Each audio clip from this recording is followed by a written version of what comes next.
In the shadows of history, a dark era unfolded. An era that changed the course of the world forever. This is the story of Adolf Hitler. A story of power, ambition, and devastation. From his rise to ultimate power, to the catastrophic fall of the Third Reich.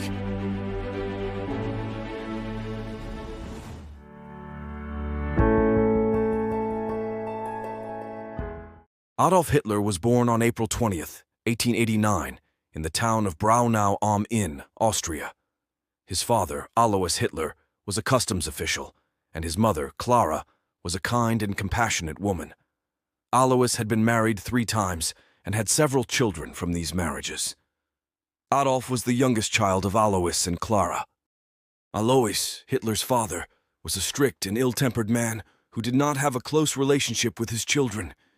He wanted Adolf to follow in his footsteps and become a civil servant, but Adolf had no interest in this and spent most of his time painting and drawing. These disagreements caused a lot of tension between Adolf and his father. From a young age, Adolf had a great interest in painting and art.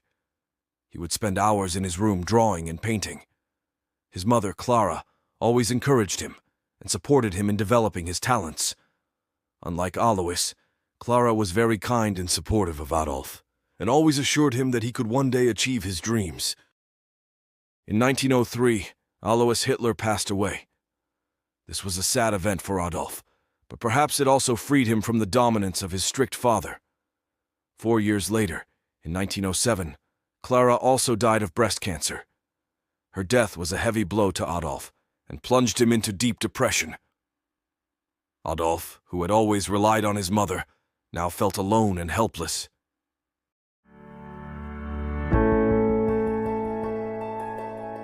Following his mother's death in 1907, Adolf Hitler decided to move to Vienna to pursue his dream of becoming a great artist.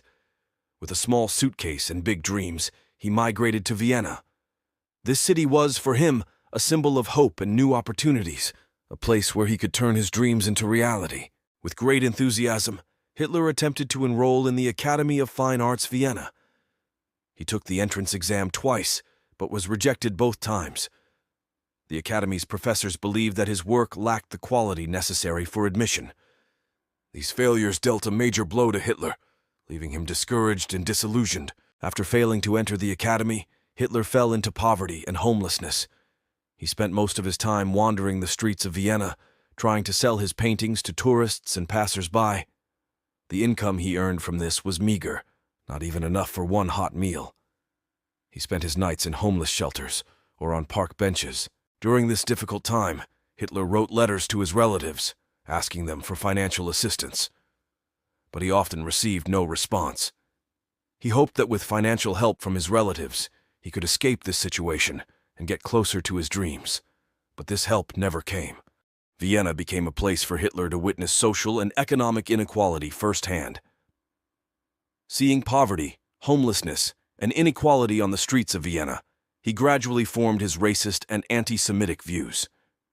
These experiences had a profound impact on his future mindset and ideologies.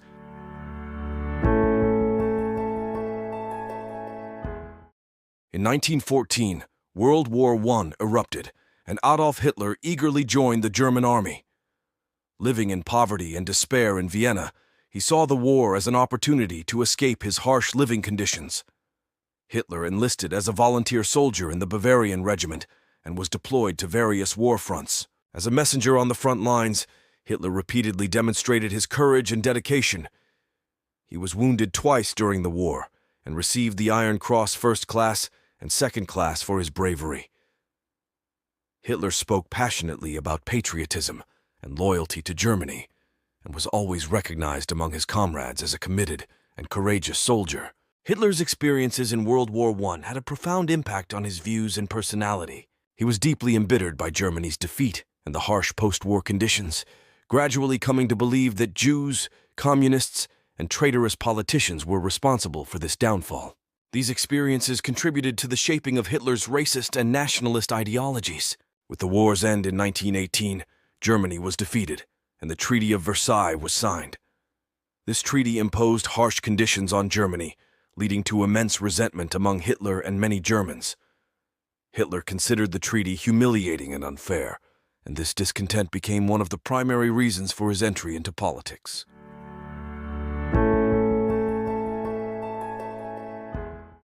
Following the end of World War I and Germany's defeat, Adolf Hitler returned to Munich.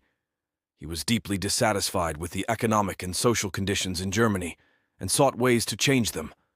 During this time, Hitler was introduced to nationalist and anti-Semitic ideas that had a profound impact on his political views. In 1919, Hitler joined the German Workers' Party, DAP, which later changed its name to the National Socialist German Workers' Party, NSDAP, or the Nazi Party. The party was vehemently opposed to the Treaty of Versailles and the post-war economic situation, and it espoused nationalist and racist ideologies. Hitler quickly rose through the ranks of the party and became one of its prominent members. As a skilled and charismatic speaker, Hitler was able to attract many people to the Nazi Party.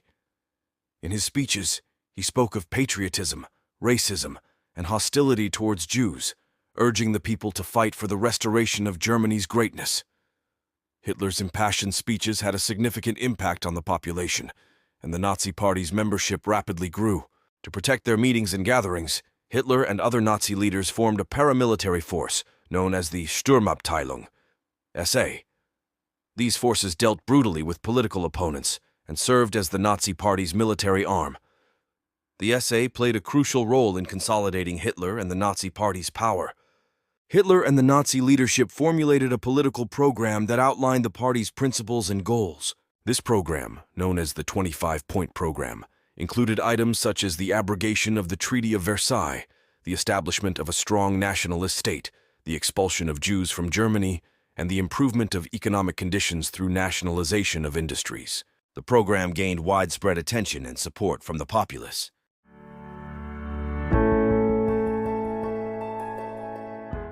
In 1923, Germany's political and economic situation was highly unstable. Hyperinflation and widespread public discontent with the Treaty of Versailles presented an opportunity for Hitler and the Nazi Party to seize power. Inspired by Mussolini's March on Rome, Hitler and other Nazi leaders decided to stage a coup in Munich and overthrow the Weimar government. On the night of November 8, 1923, Hitler and his supporters stormed a large political gathering at the Burgerbräukeler beer hall in Munich. Hitler burst into the hall with a gun, declaring that the national revolution had begun. He took the Bavarian state leaders hostage and attempted to gain the support of the military and police forces. However, as the night wore on, support waned, and government forces moved to confront the coup plotters. On the morning of November 9th, Hitler and his supporters marched through the streets of Munich. However, they were soon surrounded by police forces, and a shootout ensued. The Putschists were defeated, and Hitler was arrested along with other Nazi leaders. Several people were killed and wounded in the confrontation. Hitler was charged with treason and attempting to overthrow the government, and was sentenced to 5 years in prison. He was incarcerated at Landsberg prison. This period in prison provided Hitler with an opportunity to refine his ideology and write his infamous book, Mein Kampf, My Struggle. In this book, Hitler outlined his racist, anti-Semitic views and his political goals in detail. Although sentenced to 5 years, Hitler was released after 9 months due to political and social pressures. This period in prison gave Hitler the chance to organize his plans and rebuild the Nazi Party. He emerged from prison with new ideas and strategies, more determined than ever to seize power.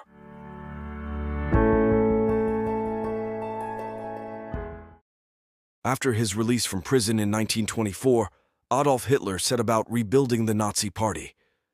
Germany in the 1920s and early 1930s was facing severe economic problems, high unemployment, and widespread public dissatisfaction with the Weimar government.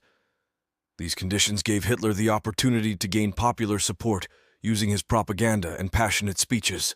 Hitler, along with Joseph Goebbels and other Nazi Party members, used modern propaganda techniques to attract public support.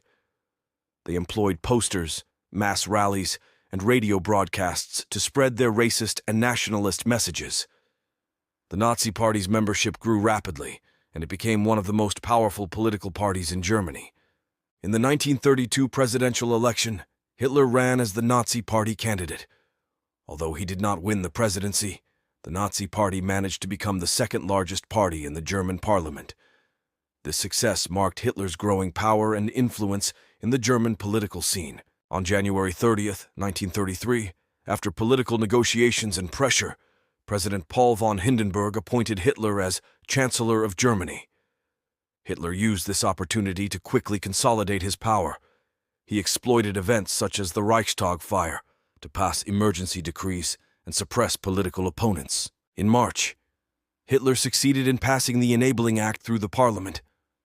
This law granted him special powers to enact new laws without the need for parliamentary approval. With this law, Hitler effectively became the dictator of Germany and brought all democratic institutions under his control.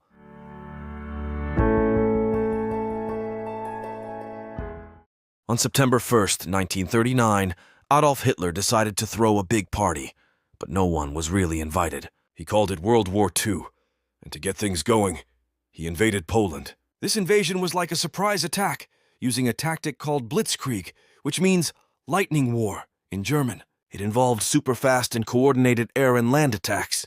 Poland, being caught off guard, was quickly defeated, and Britain and France, seeing this as a major buzzkill, declared war on Germany. The party didn't stop with Poland. Hitler sent his troops on a tour of Europe, conquering Denmark and Norway in April 1940, Belgium, the Netherlands, and Luxembourg in May 1940, and France in June of the same year. These swift and massive victories made Hitler one of the most powerful military leaders in the world. On June 22, 1941, Hitler decided to take his party to the Soviet Union for a change of scenery.